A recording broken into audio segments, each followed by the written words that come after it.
c'est avec un réel plaisir que je viens présider, au nom de Dr Fatou Diané Gueye, ministre de la Femme, de la Famille et de la Protection des Enfants, empêché pour un déplacement hors du territoire national, la Semaine nationale Femmes-Sida, édition 2022, que nous organisons officiellement du 25 au 31 janvier 2023. Je voudrais, en son nom, remercier tous les acteurs et parties prenantes impliqués dans la riposte contre le sida, mais également dans la préparation et l'organisation de cette semaine. Dans ce cadre, je voudrais adresser nos sincères remerciements à tous les acteurs qui se sont mobilisés à travers les 14 régions du Sénégal, à travers les ministères sectoriels et les organisations communautaires de femmes, de jeunes, les leaders communautaires, délégués de quartier, imams et autres, pour participer en amont à ce lancement officiel au grand forum organisé sur le thème. Le thème choisi cette année par les Nations Unies, égaliser pour une meilleure prise en charge des préoccupations des femmes et des adolescentes face à l'infection à VIH,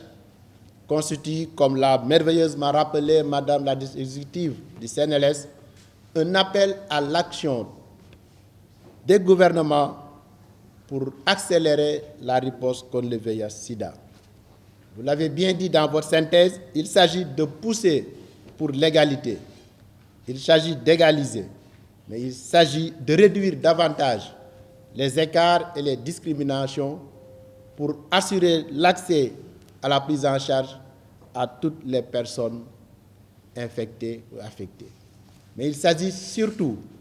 d'accélérer la riposte en termes d'amélioration des actions de prévention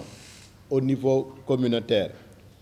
Il s'agit également de renforcer l'approche multisectorielle pour l'implication de tous les ministères, dont le ministère de la Famille, mais il s'agit aussi de renforcer nos stratégies de lutte sur le terrain. Et dans cette perspective, nous devons nous réjouir des résultats conséquents engrangés par le Sénégal dans la riposte contre le sida et qui fait de notre pays aujourd'hui un champion cité en exemple au niveau mondial, comme l'a rappelé tout à l'heure également le représentant résident du bureau pays de ONU-SIDA, l'agence onusienne dédiée à la lutte contre cette épidémie. Pour une meilleure prise en charge des besoins des enfants, des adolescentes et des adolescents face au VIH sonne comme un appel à l'action, dans un contexte marqué par les inégalités de toutes sortes, exacerbées ces 3 dernières années par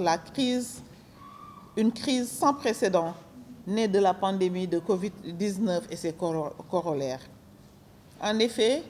si les résultats sont encourageants dans la lutte contre le sida, chez les adultes, notamment les femmes vivant avec le VIH, il demeure très faible chez les enfants. Aujourd'hui, moins d'un enfant sur 2 est dépisté et traité pour le VIH. Sur près de 4000 enfants qui vivent avec le VIH au Sénégal, nous n'avons que 1446 qui reçoivent le traitement qui leur sauvera la vie. Et à quelques années de l'échéance de 2030 pour mettre fin au sida,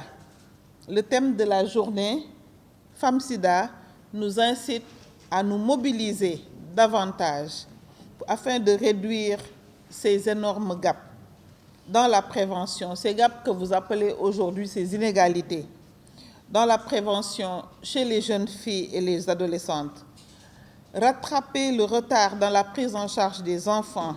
et éliminer la transmission mère-enfant du VIH. Je viens de le dire, dans les pays développés aujourd'hui, aucun enfant ne naît avec le VIH parce qu'il est possible d'éliminer la transmission mère-enfant.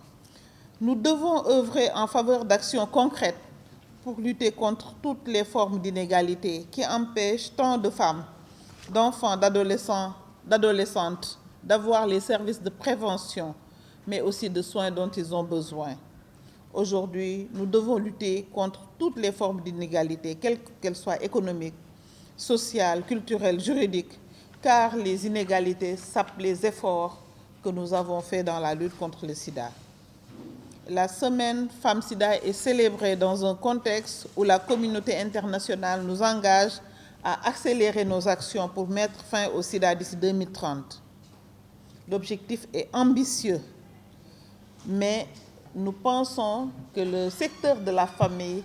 doit y participer. Ce secteur a un rôle à jouer.